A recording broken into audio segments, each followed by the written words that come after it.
Hello guys, आज हम लोग करने वाले हैं चैप्टर नंबर 10 प्रोसीजर्स। बेसिकली आप इसको कह सकते हो सब्सटेंटिव प्रोसीजर्स, ठीक है। और ये जो है आपका थोड़ा चैप्टर नंबर 7 से रिलेट करेगा, तो आपको चैप्टर नंबर 7 भी एक बार देख लेना। रिवीजन चल रही है, वन शॉट चल रही है, तो मैं उम्मीद करूँगा कि आप लोग पहले इस सिलेबस को कंप्लीट कर चुके हो, क्वेश्चन प्रैक्टिस कर चुके हो। उसी के बाद आप लोग ये चैप्टर देख लो, ठीक है। तो आपके सामने ये सारे दिख रहे हैं, सबके हम प्रोसीजर्स को पढ़ने वाले हैं। और बेसिकली ये होगा भाई, जनरल प्रोसीजर्स होंगे ये सारे। आपको फिर आगे क्वेश्चन जैसे कि आपको पता है सेक्शन बी में आएगा, तो उसके हिसाब से आपको केस के अकॉर्डिंग ही आंसर लिखने होंगे। बट फिलहाल यहाँ पे हमारे पास रिसीवेबल के प्रोसीजर्स हैं। आप समझ सकते हो कि भाई आप क्या क्या प्रोसीजर लिख सकते हो, ठीक है। बाकी आपको केस के अकॉर्डिंग लिखना पड़ेगा कि क्या प्रोसीजर लगते हैं, और बिल्कुल सेम से मत लिखना, वरना आपका पता है नलीफाई हो जाता है आपका पेपर। नलीफाई मतलब आपको ना पास दिखा देना, फेल दिखाते हैं, नलीफाई दिखा देते हैं, क्योंकि आपकी जो लैंग्वेज है वो थोड़ी सेम सेम लगती है। तो थोड़ा अपनी लैंग्वेज में बना के लिखने का ट्राई करना, ठीक है। और बाकी हम लोग स्टार्ट करते हैं। सबसे पहला आता है रिसीवेबल। सब्सटेंटिव प्रोसीजर होता है, डिटेल्ड में हम मतलब देखेंगे फाइनेंशियल स्टेटमेंट में कि क्या क्या लगा सकते हैं प्रोसीजर्स वगैरह फाइनेंशियल स्टेटमेंट्स के लिए। डिटेल्ड एनालिसिस है, ठीक है। तो रिसीवेबल्स पे क्या क्या करेंगे, देखो। रिसीवेबल सबसे पहले तो है आपका बैलेंस शीट का आइटम, ये आपको याद रहना चाहिए। और हमने चैप्टर नंबर 7 में पढ़ा था एजर्शन जो भी आते थे मैनेजमेंट के, ACCA कवर पी, जो कि मैंने आपको न्यूमोनिक भी बताया हुआ है, ठीक है। तो बैलेंस शीट का आइटम है, तो इसमें जो है वो ये ACCA लगेगा और वर और पी लगेगा, ठीक है। CO नहीं लगेगा, ये आपकी फुल फॉर्म पता ही होगी आप लोगों को, ठीक है। Allocation, classification, completeness, accuracy, valuation, existence, right and obligation और प्रेजेंटेशन, ठीक है।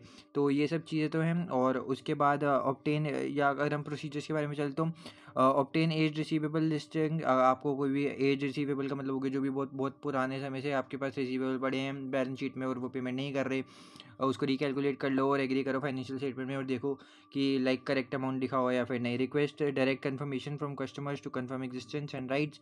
आप सीधा डायरेक्ट कंफर्मेशन जो भी आपका रिसीवेबल है उसको बातचीत वगैरह करो, और उससे पूछ लो कि हाँ भाई तुम्हें इस कंपनी को पैसे देने हैं। इससे आपको एग्जिस्टेंस भी पता चल जाएगी और राइट्स भी पता चल जाएंगे। ये देख रहे हो, एग्जिस्टेंस और राइट्स, यही हम बेसिकली कर क्या रहे हैं, ये जो एजर्शंस हैं उसी को वेरीफाई कर रहे हैं। तो रिसीवेबल में ये सब चीज़ें इंस्पेक्ट कर लो। GDNs and invoices included in the listing to confirm amount. जो भी हम गुड डिस्पैच नोट करते हैं, जब भी हम सेल्स करेंगे तो हम GDN भेजते हैं, ठीक है। तो आप GDNs को देख सकते हो, इनवॉइसेस को देख सकते हो, और उससे जो है अमाउंट्स को कंफर्म कर सकते हो कि लाइक अगर हमने GDN जो बनाया था वो 30,000 रुपये का बनाया था, तो इनवॉइस भी 30,000 का होगा और रिसीवेबल भी 30,000 रुपये के दिख रहे होंगे, ठीक है। एग्जाम्पल ये, ठीक है। उसके बाद inspect cash receive post year end to the confirm valuation.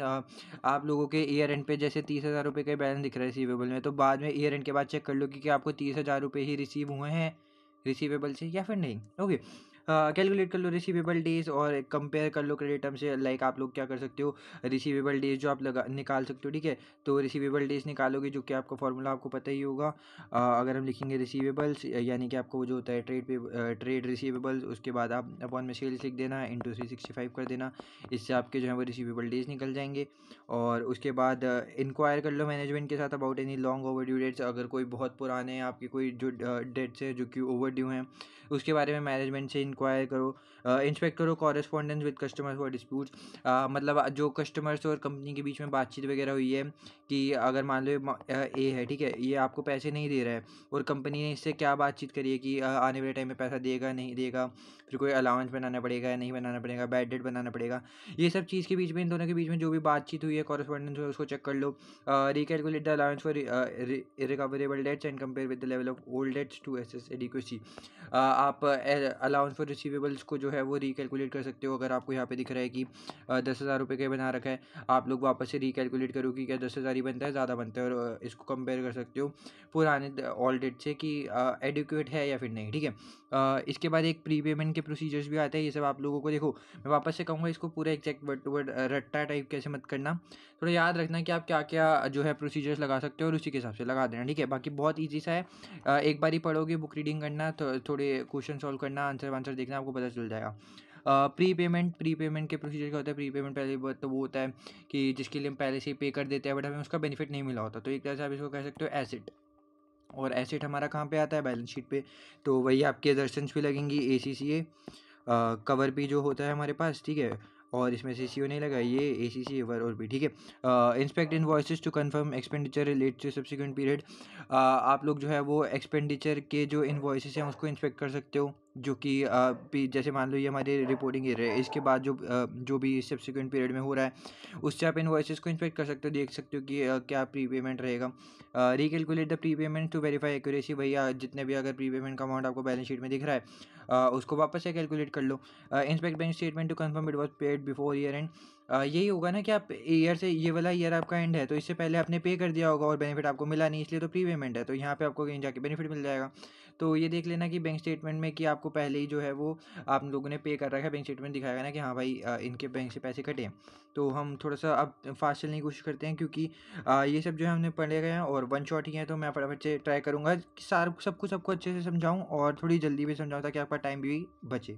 उसके बाद इन्वेंट्री के बारे में, प्रोसीजर्स के बारे में बात करते हैं। इन्वेंट्री से आपको सबसे पहले तो वैल्यूएशन आना चाहिए भाई। कोस्ट और एनआरवी जो होती हैं उन्होंने इसे लोअर में रखना चाहिए। आईएसटू के अकॉर्डिंग सबसे पहले सर ये जो प्रोसीजर्स लिखना है, सबसे पहले आप अकाउंटिंग सोचो, फिर देखो कि क्या क्या हो सकता है और उस हिसाब से प्रोसीजर लिख दो। उसके बाद can be raw material, work in progress and finish goods.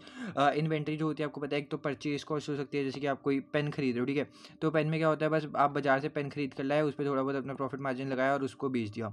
लेकिन कोई अलग अलग चीज़ें होती हैं जिसमें रॉ मटेरियल भी लगता है, वर्क इन प्रोग्रेस भी लगता है, फिनिश गुड भी लगते हैं, तो ये सब चीज़ हो सकते हैं। इसमें मेन टेस्ट ये होता है एग्जिस्टेंस, कंप्लीटनेस और इन्वेंट्री काउंट, जो भी आपको जाके मतलब वहाँ पे वेरीफाई करनी पड़ती है कि हाँ इनकी वेयर हाउस में इतनी सारी इन्वेंट्री पड़ी है, कहीं सही में एग्जिस्ट करती है या फिर नहीं।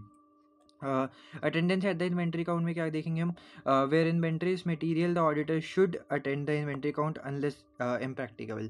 इसका मतलब ये होगा कि लाइक जैसे कंपनी के बहुत सारे वेयर हाउसेज होते हैं कि वहाँ पे उनकी इन्वेंट्री पड़ी हुई होती है, तो ऑडिटर को लगता है कि हाँ ये वाली जगह पे मेरे को जाके देखना चाहिए कि सही में इन्वेंट्री पड़ी है या फिर नहीं, या फिर मान के चलो कि वो दिखा रहे हैं कि इन्वेंट्री में 1 लाख कोई प्रोडक्ट पड़ा है, जो कि बहुत मुश्किल है पड़ा होने वाला। ऑडिटर को लगता है कि यार ऐसा हो ही नहीं सकता है, तो पूरी कंट्री में जैसे 10,000 अवेलेबल है, तो इस कंपनी के पास 1 लाख प्रोडक्ट कैसे अवेलेबल हैं, तो उसको लगता है मटेरियल चीज़ है, वो जाके अटेंड कर लेगा इन्वेंट्री को, ठीक है। तो ये तो बस एग्जांपल के लिए था, बाकी कुछ भी हो सकता है। और उसके बाद थोड़ी वो आती हैं कि बिफोर द अकाउंट, अगर इन्वेंट्री काउंट होने से पहले क्या क्या चलते हैं, ठीक है। तो review the previous years working paper for issue. Auditor जो है वो वर्किंग पेपर बनाते हैं, अपने लिखते हैं पूरा कि क्या क्या उन लोगों ने परफॉर्म किया। तो इन्वेंट्री काउंट होने से पहले आप वो प्रीवियस ईयर के वर्किंग पेपर पढ़ सकते हो। Review the clients instructions issued to counters for adequacy. जो भी क्लाइंट के इंस्ट्रक्शन जो हैं वो इशू किए गए हैं काउंटर्स को, आप उसको रिव्यू कर सकते हो ताकि आप वो देख सको कि हाँ सब कुछ सही हो रखा है या फिर नहीं हो रखा। Identify any problem areas and discuss them with the client. अगर आपको कुछ लग रहा है कि हाँ भाई दिक्कत परेशानी है वो इन्वेंट्री अकाउंट के बीच में, तो आप क्या डिस्कस कर लो जाके क्लाइंट के साथ, जिसका आप ऑडिट कर रहे हो। ड्यूरिंग द काउंट, यानी कि जब काउंट हो रहा हो तो क्या क्या देखना चाहिए आपको। Observe the conduct of the count to ensure instruction being carried out properly. जब भी इन्वेंट्री काउंट कर रहे हैं, इसका मतलब देखो यहाँ पर जो भी वर्कर्स वगैरह वो इन्वेंट्री गिने, चलो एक प्रोडक्ट एक, दूसरा आया दूसरा प्रोडक्ट, तीसरा आया तीसरा प्रोडक्ट, आप उनको जाके देख लो कि वो लोग कैसे इन्वेंट्री काउंट कर रहे हैं, कोई घपला वपला तो नहीं मार रही, ठीक है। इससे आपको पता चल जाएगा कि इन्वेंट्री काउंट अच्छे से हो रही है या फिर नहीं। Make limited test counts to check the accuracy of the count. आप जो है वो टेस्ट कर सकते हो कुछ लिमिटेड, जिससे आपको चेक कर सको एक्यूरेसी ऑफ द काउंट की काउंट सही हो रही है या फिर नहीं। Make notes of any damaged और पॉसिबली ऑब्सोलीट इन्वेंट्री, जो कि कोई पुरानी इन्वेंट्री है या कोई डैमेज इन्वेंट्री है, तो आपको उसको नोट लिख लेना चाहिए। मान लो आप वहाँ पे जाके ऑब्जर्व कर रहे हो वो इन्वेंट्री काउंट और आपको दिखता है कि भाई ये एक इन्वेंट्री है जो कि बहुत ख़राब हो रही है और ये आगे जाके बिक भी नहीं सकती, या फिर इसकी कॉस्ट वो कम पे रिकॉर्ड करना चाहिए, जो कि नहीं हो सकता, या फिर डैमेज लग रही है, कुछ भी हो रहा है, उसका एक नोट बना लो। Record document number for subsequent test to of cut of.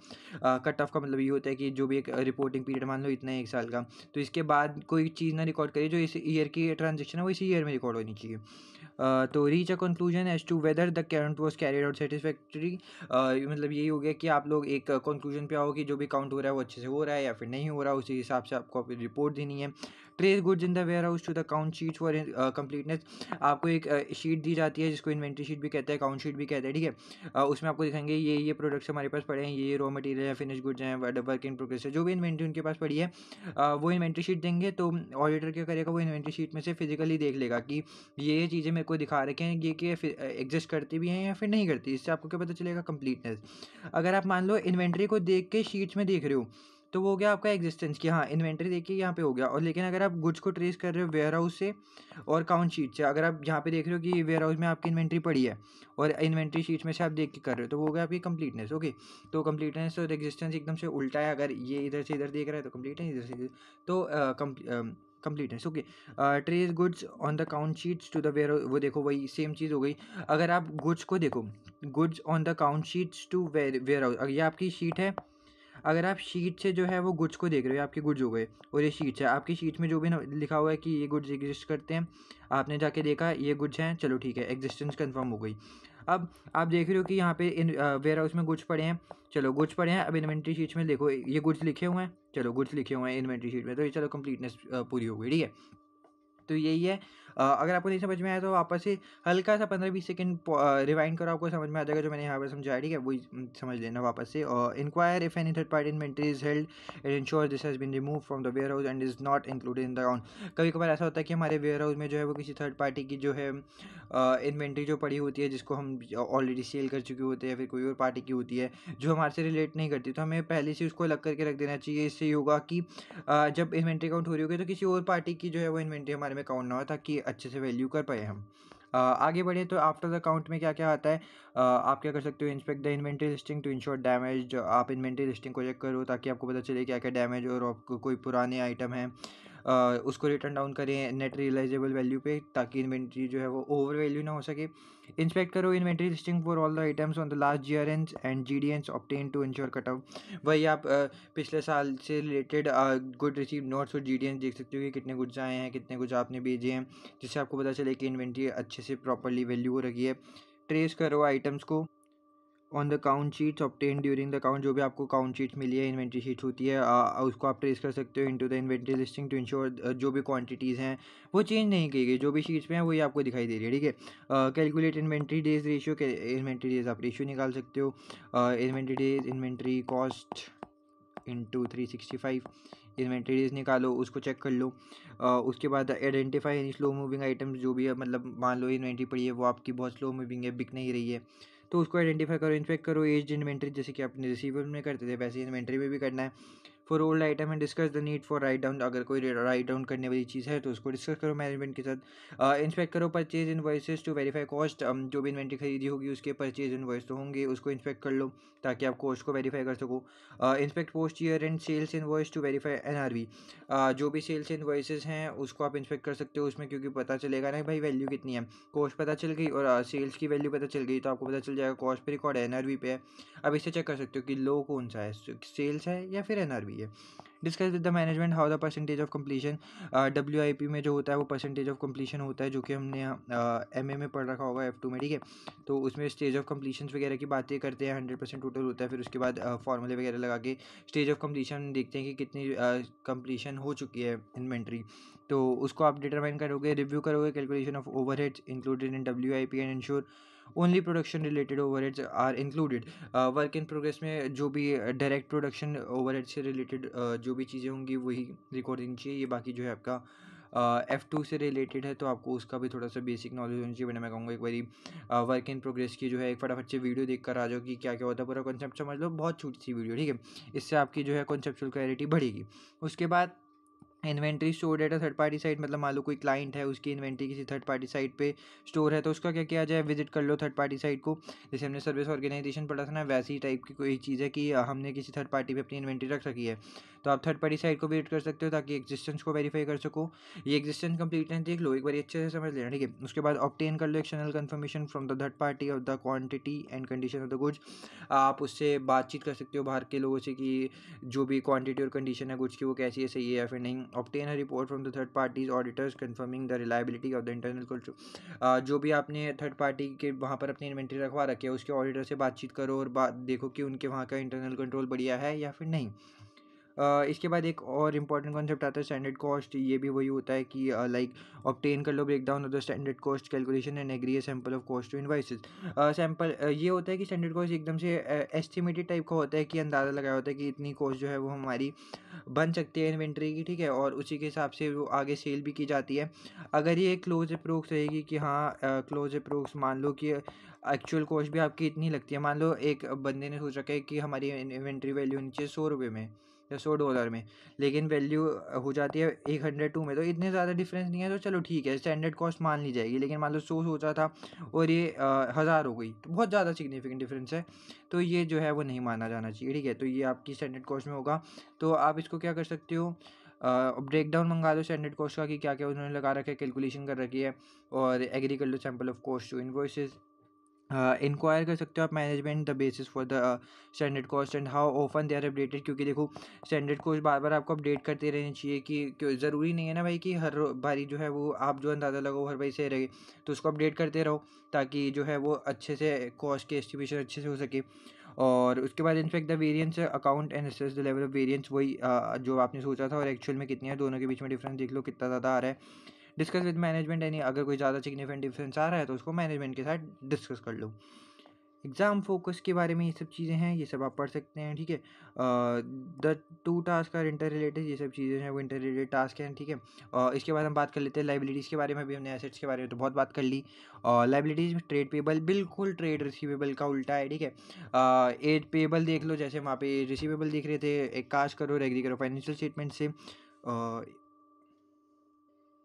Sorry, उसके बाद जो है वो इंस्पेक्ट परचेज इनवॉइसेस को इंस्पेक्ट कर लो, ठीक है। जीआरएन से included in the listing to confirm, जैसे हम जीडीएन से कर रहे थे, यहाँ पे आप जीआरएन और इनवॉइसेस परचेज इनवॉइसेस को जो है इंस्पेक्ट कर सकते हो, देख सकते हो कि क्या क्या गुड जो है वो हमारे पास आए, जो हमने परचेज के लिए ऑर्डर दिया था कहीं वही रिसीव हुए या फिर कोई एक्स्ट्रा हो गया, ठीक है। ये सब आप क्या करो, बेसिकली एनालाइज कर रहे हो फाइनेंशियल स्टेटमेंट को डिटेल, कि ये सब कुछ जो है जो चीज़ें होनी चाहिए वैसे हो रही हैं या फिर नहीं हो रही हैं, ओके। ऑब्टेन और perform supplier statement reconciliation to identify discrepancies. एक मान लो ये कंपनी ने स्टेटमेंट बना रखी है, एक सप्लायर ने आपको स्टेटमेंट भेजी है, दोनों को देख लो और रिकॉन्साइल कर लो कि मतलब दोनों में कोई डिफरेंस आ रहा है, तो ऑब्टेन करो direct confirmation of balances from suppliers where supplier statements are not available. मान लो कभी सप्लायर स्टेटमेंट अपनी नहीं दे रहा है, तो आप क्या करो, ये वाली कंपनी है जिससे भी सामान खरीदा है, सप्लायर को फटाफट से बात कर लो कन्फर्मेशन के लिए कि इतना सामान जो है वो तो वापस करना है उसको, मतलब जो भी सप्लायर वप्लायर है वो सब बातचीत कर लो डायरेक्ट कन्फर्मेशन से। Inspect post year end bank statement for payment, जो भी अगर आपने ईयर के एंड में आपको ये दिखा रहा है कि ट्रेड पेबल्स इतने हैं, उसके बाद आप बैंक स्टेटमेंट वेरीफाई कर लो कि जो भी ट्रेड पेबल है उसको इतनी पेमेंट हुई है या फिर नहीं हुई, बैंक स्टेटमेंट से आपको सब पता चल जाएगा। में इंडिकेट अनरिकॉर्डेड, इससे आपको पता चल जाएगा कि कौन कौन सी लाइबिलिटी जो है वो अनरिकॉर्डेड है। कैलकुलेट कर सकते हो पेबल डेज रेशियो आप जो है वो कैलकुलेट कर सकते हो, वही payable upon cost into 365, okay, इससे आप पेबल डेज निकाल सकते हो। कंपेयर कर लो with credit terms given to identify unusual differences and discuss with management.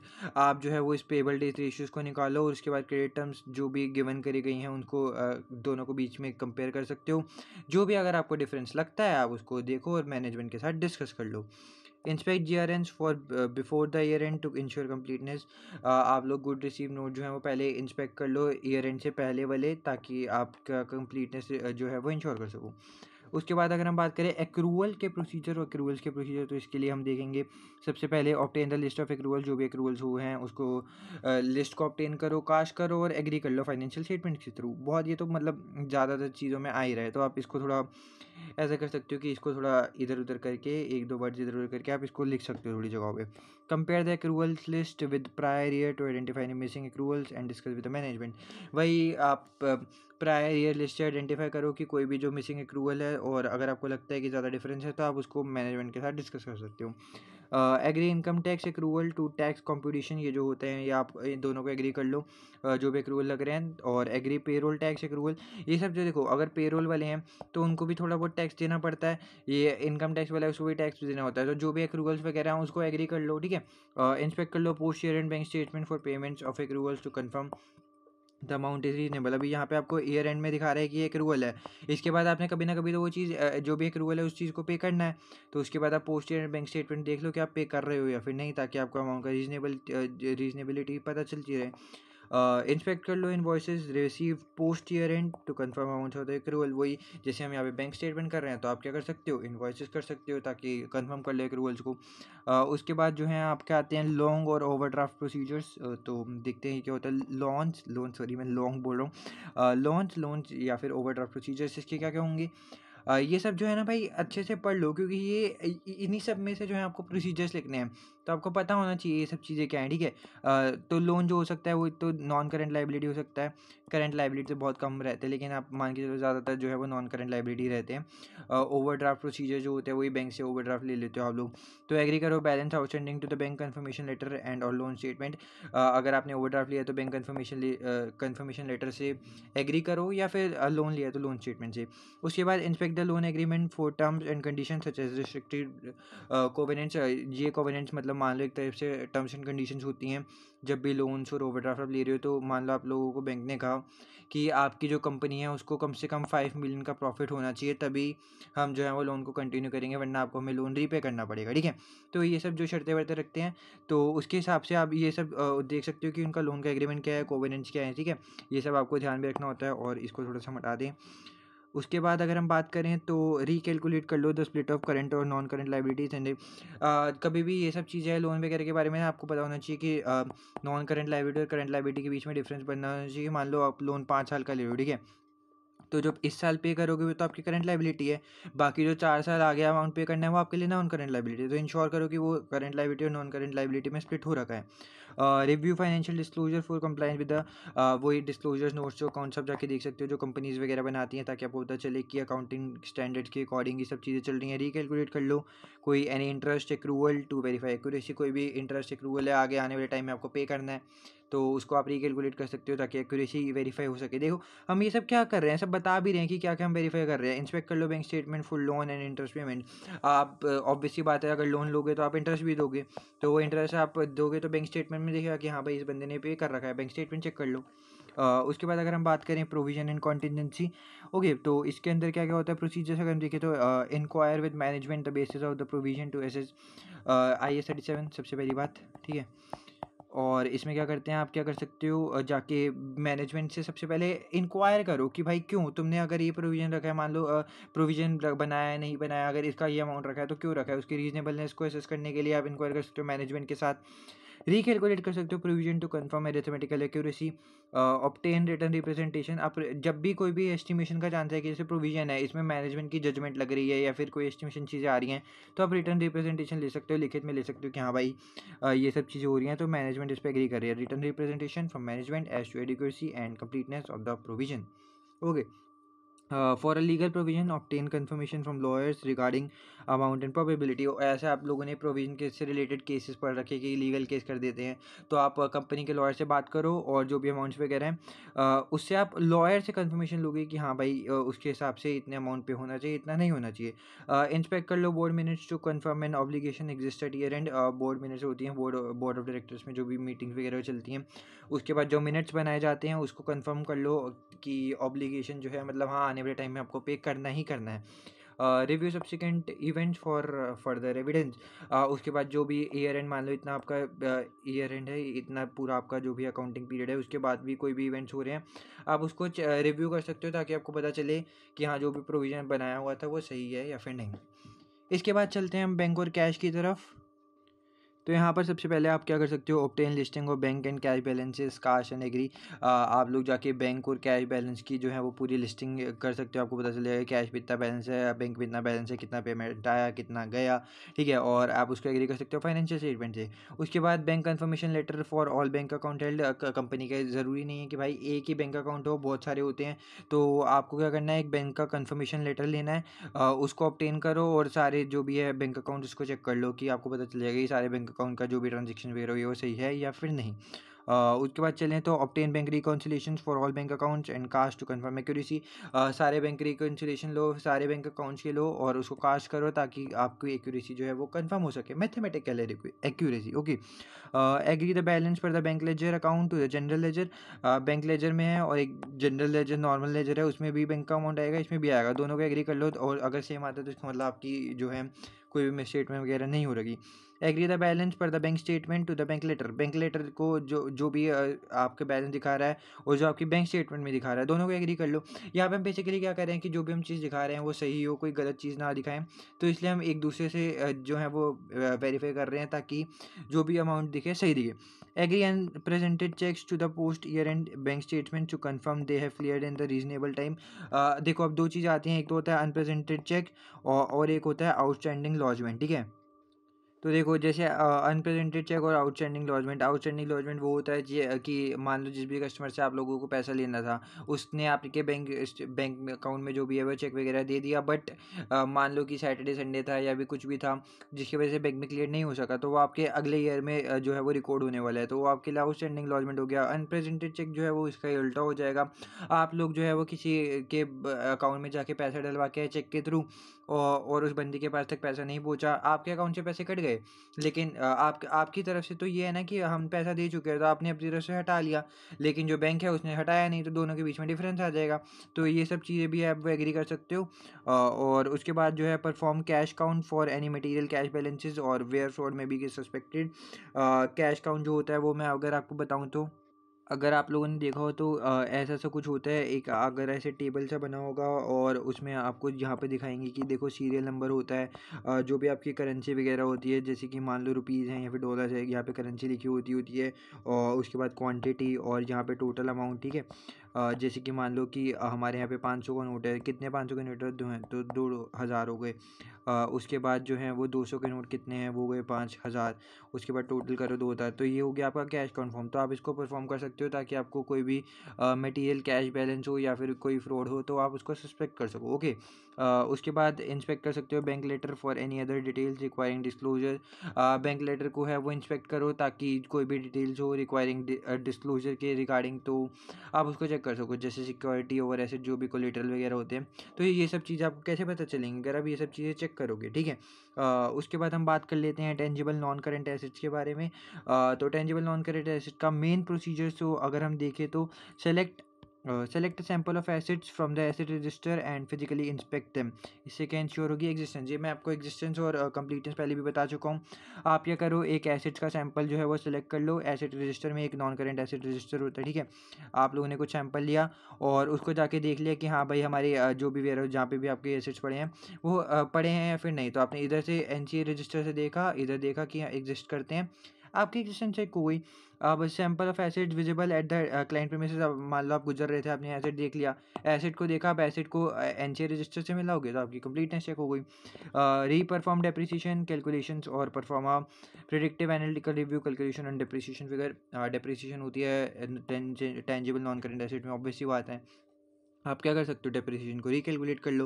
Analytical procedures भी लगा सकते, note the condition of assets when inspected them and relate the valuation. आप देखो क्योंकि आपकी आंखें हैं, आप जाके चेक कर सकते हो, अब देखो कि एसेट्स किस कंडीशन में, अच्छी कंडीशन में, बुरी कंडीशन में, उसी के अकॉर्डिंग देखो कि आपको लगता है भाई ये तो एसेट बहुत घिसा पिटा सा है लेकिन उसकी वैल्यूएशन जो है वो करोड़ों में दिखा रखी है, जबकि उसका आपको लगता है कि उसकी वैल्यू इतनी नहीं होनी चाहिए।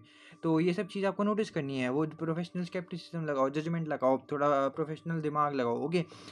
Review any valuers reports to confirm valuation, जो भी रिवैल्यूएशन मान लो कर लेते हैं तो या जो भी एक्सपर्ट वगैरह कर रहे हैं उसकी रिपोर्ट आप जाके रिव्यू कर सकते हो। Inspect title D registration documents for the clients name.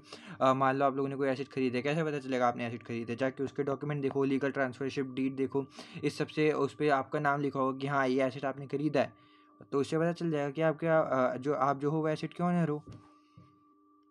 Okay, अब बात करते हैं इंटेंजिबल एसेट्स डेवलपमेंट कॉस्ट के बारे में, ये सब भी आपको पता होगा, इसके बारे में आपको देखो अकाउंटिंग वगैरह पता होनी चाहिए, ठीक है। वही अकाउंटिंग सोचो, उसके बाद ही आप सब्सटेंटिव प्रोसीजर लगा सकते हो। तो इसके लिए आप क्या क्या प्रोसीजर लगा सकते हो, एक ब्रेकडाउन मंगा लो कैपिटलाइज कॉस्ट का, cash for mathematical accuracy and agree to the financial statements. आप क्या कर सकते हो, आपने पढ़ा होगा रिसर्च एंड डेवलपमेंट का कोर्स, आप जो भी खर्चा वगैरह आता है कोई प्रोडक्ट के लिए आप रिसर्च करते हो, डेवलपमेंट करते हो, रिसर्च का जो भी होता है वो एक्सपेंस होता है, P&L में डालते हैं, ठीक है। डेवलपमेंट जो है वो कैपिटलाइज करते हैं, इंटेंजिबल एसेट माना जाता है। तो वही आप करते हो, ब्रेकडाउन मंगाओ कि क्या क्या चीज़ें रिसर्च में है, क्या क्या डेवलपमेंट में, और देखो कि जो कैपिटलाइज होना था वो कैपिटलाइज हुआ है, जिसको एक्सपेंस करना था वो एक्सपेंस हुआ है। For a sample of cost on the breakdown agree to invoices और टाइम शीट, जो भी आपकी इन्वॉइसेज हैं या फिर टाइम शीट्स हैं उससे आप दोनों को मैच करा सकते हो ताकि जो भी है वो करेक्टली रिकॉर्ड हुआ हो। उसके बाद आप क्या कर सकते हो, inspect board minutes for any discussion relating the intended sale और यूज द।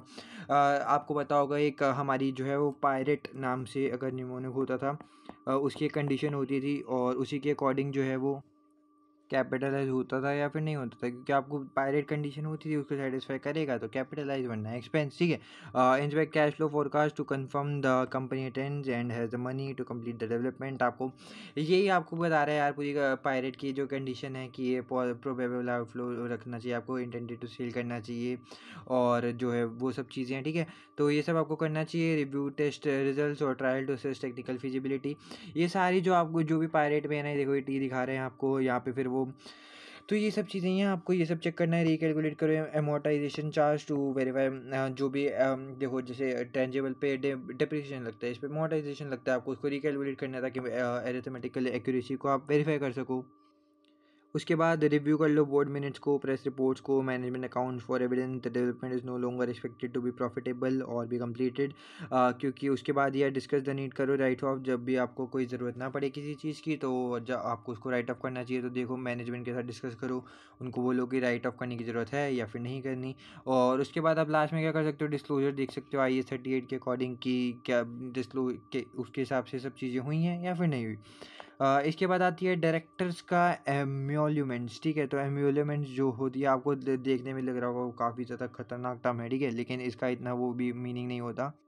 आप इसको एक तरह से कह सकते हो कि लाइक डायरेक्टर को जो भी कॉम्पनसेशन मिलता है, जो भी बेनिफिट मिलता है कंपनी के थ्रू, तो वो एमोल्यूमेंट्स कह रहे हैं, ठीक है। तो डायरेक्टर को बेसिकली जैसे बोनस बोनस मिल जाता है, तो ऑब्टेन करो कास्ट करो schedule, caste schedule of directors remuneration split between wages bonuses benefit, ये सब चीज़ों के बीच में जो है वो स्प्लिट होना चाहिए, और other remuneration and agree to the financial statement disclosure. उनके डिस्क्लोजर्स में जो है वो सबको बताया होता है कि डायरेक्टर्स को क्या क्या चीज़ें दे रखी हैं, तो आप उसको में से चेक कर सकते हो। और ये सब चीज़ों को कि क्या क्या चीज़ों में क्या क्या स्प्लिट कर रखे हैं। इंस्पेक्ट कर लो payroll records and agree the figures disclose for wages bonuses and pension contribution. आप पेरोल रिकॉर्ड में से ऑब्वियसली दोगे, तो आप पेरोल रिकॉर्ड्स को जाके इंस्पेक्ट करो और एग्री करो जो भी फिगर्स जो हैं वो डिस्क्लोज करी गई हैं, ताकि जो है वो करेक्ट फिगर्स जो हैं वो दिखा रखी हो। Inspect bank statement to verify the amounts actually paid to the director. Bank statement से आपको पता चलेगा आप कितना पैसा आपके बैंक अकाउंट से गया है, तो देख लो कि जितना अमाउंट पे करना था उतना ही है या फिर नहीं। Inspect board minutes for discussion and approval of directors bonus announcements और other additional remuneration. Board minutes होती है, मीटिंग होती है, तो उसके मिनट चेक करो ताकि आपको पता चले जो भी डायरेक्टर्स को बोनस देने थे उतने ही दिए या फिर नहीं, क्या अनाउंसमेंट मेड करी गई है, ठीक है। Obtain a return representation from director that they have disclose directors remuneration to the auditor. आप रिटर्न रिप्रेजेंटेशन ले सकते हो कि डायरेक्टर से कि दे हैव डिस्क्लोज डायरेक्टर, ताकि उनको पता लगे कि हाँ डायरेक्टर जो है वो हमारी कंपनी में इतना पैसा ले रहे हैं, आप ऑडिटर को दिखा सकते हो। इसके बाद शेयर कैपिटल और डिविडेंड से रिलेटेड आपका क्या क्या प्रोसीजर्स आने वाले हैं।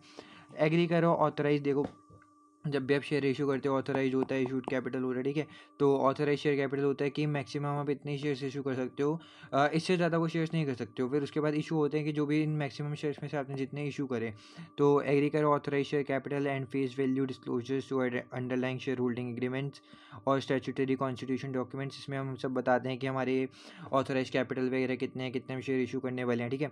तो आप इन डॉक्यूमेंट से जो है वो एग्री कर सकते हो, ताकि जितने हमारे को अलाउ हैं, मतलब जितने हमने करे हैं कि इतनी और ज़्यादा से ज़्यादा कर सकते हैं, हम उतने ही कर रहे हैं, ठीक है। तो ये आप याद रखते हो स्टैट्यूटरी कॉन्स्टिट्यूशन डॉक्यूमेंट, जिसमें हम बाकी शेयर से रिलेटेड इन्फॉर्मेशन देते हैं। इंस्पेक्ट कर लो बैंक लेजर अकाउंट और bank statement for evidence of cash received for share insured and ensure amounts not yet received are correctly disclose as a share capital called up. आपको पता होगा कि हम लोग जैसे कॉल अप में मंगाते हैं, फर्स्ट कॉल होता है, सेकंड कॉल होता है। पहले हमने 3 मंगा लिए, 2 नहीं मंगाए, तो ये जो आपका कॉल अप में दिखाना चाहिए, ये नहीं कि बैंक अकाउंट में सारे पैसे जो हैं वो आपको डाल दिए, ठीक है। और इसके बाद inspect board minutes to verify the amount of shares issued during the year. आप बोर्ड मिनट्स को देख सकते हो, इंस्पेक्ट कर सकते हो, ठीक है। टू वेरीफाई, क्या वेरीफाई करने के लिए कि जो भी आपके अमाउंट ऑफ शेयर इशू करें हैं ड्यूरिंग द ईयर की, मतलब अगर आपने 5 लाख वर्थ की इशू करें हैं, तो 5 लाख वर्थ की जो है वो आपको दिखनी चाहिए, ठीक है। Inspect board minutes to confirm dividend declared before the year end. जो भी डिविडेंड है वो ईयर के पहले ही जो है वो डिक्लेयर कर देनी चाहिए, ठीक है। इंस्पेक्ट करो बैंक स्टेटमेंट्स को to confirm dividends paid before the year end. वही डिविडेंड जो है वो आपको पहले डिक्लेयर भी पहले किए गए हैं और पे भी पहले किए गए हों, ठीक है। उसके बाद अकाउंटिंग एस्टिमेट्स के बारे में हम पढ़ लेते हैं। अकाउंटिंग एस्टिमेट्स क्या होता है, ठीक है। तो इस वीडियो में देखो आपको सबके सब्सटेंटिव प्रोसीजर पता चल जाएंगे और इससे आपको क्या होगा, बहुत ज़्यादा हेल्प होगी। लास्ट में रिवीजन होगा, फटाफट याद आएगा, अच्छा इसमें ये होता था, इसमें वो होता था, ठीक है। अकाउंटिंग एस्टिमेट होता है is an approximation of the amount of an item in the absence of precise means. आपको इसकी जो है अमाउंट वगैरह नहीं लगा सकते, तो एक एस्टिमेट करते हो, ठीक है। एग्जांपल हो सकता है डिप्रिसिएशन, प्रोविजन फॉर लॉस और प्रोविजन टू मीट वारंटी। तो ये सब जो है एस्टिमेट हैं। तो आइजा 540 के अकॉर्डिंग यूज़ वन और कॉम्बिनेशन ऑफ द फॉलोइंग इन सब प्रोसेस में, जैसे review and test the process use by the management.